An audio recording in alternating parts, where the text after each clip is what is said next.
السلام علیکم ورحمۃ اللہ وبرکاتہ۔ سامعین کرام، کیا آپ جانتے ہیں اس شخص کے بارے میں؟ آپ سنیں گے تو آپ بھی سن کر کے دنگ رہ جائیں گے۔ جی ہاں دوستو، آپ ویڈیو کو آخر تک ضرور سنیے گا اور چینل کو سبسکرائب بھی ضرور کیجیے گا۔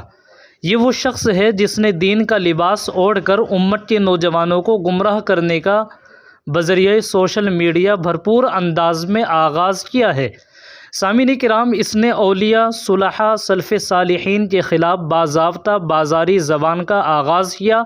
اس نے ہر ایک مکتبہ فکر کے علماء کو باہم دست و گریباں کرنے کے لیے اور مسلکی جنگ کے آغاز کے لیے ایڑی چوٹی کا زور لگایا۔ جی ہاں دوستو، یہی وہ شخص ہے جس نے ہر مکتبہ فکر کو ایک دوسرے کے دلوں میں نفرت پیدا کرنے کا باقاعدہ آغاز کیا۔ سرِ عام قرآن کے غلط مطالب و احکام کا استنباط، اپنی مرضی کا ترجمہ کرنا اور پھر خود قرآن بھی غلط پڑھتا ہے۔ اس کو سننے والا نوجوان سوائے اس کے باقی ہر ایک مکتبہ فکر اور علماء کے خلاف انتہائی نازیبا زبان استعمال کرتا ہے۔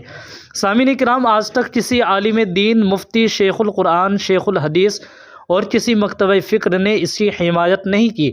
جی ہاں دوستو، کسی ادارے سے، جامعہ سے، دارالعلوم سے یہ باضابطہ سند یافتہ عالم دین نہیں ہے، لیکن یہ اپنے آپ کو بہت بڑا عالم دین بتاتا ہے اور عالم دین بتا کر کے اپنے آپ کو دوسرے لوگوں کو سیدھے راستے سے ہٹاتا ہے، گمراہ کرتا ہے۔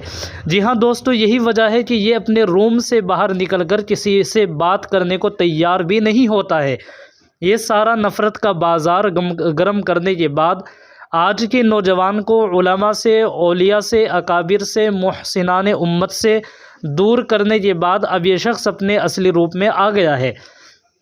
سامعین کرام، یہ جو ویڈیو میں نے آپ کے سامنے بنائی ہے، آپ کو بتایا ہے، آپ کا فرض بنتا ہے آپ ویڈیو کو آگے شیئر ضرور کیجئے اور چینل کو سبسکرائب بھی ضرور کیجئے گا۔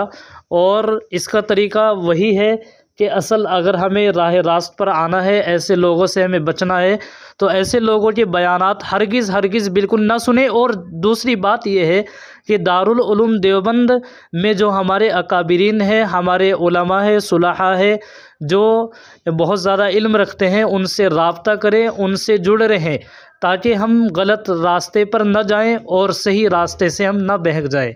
السلام علیکم ورحمۃ اللہ وبرکاتہ۔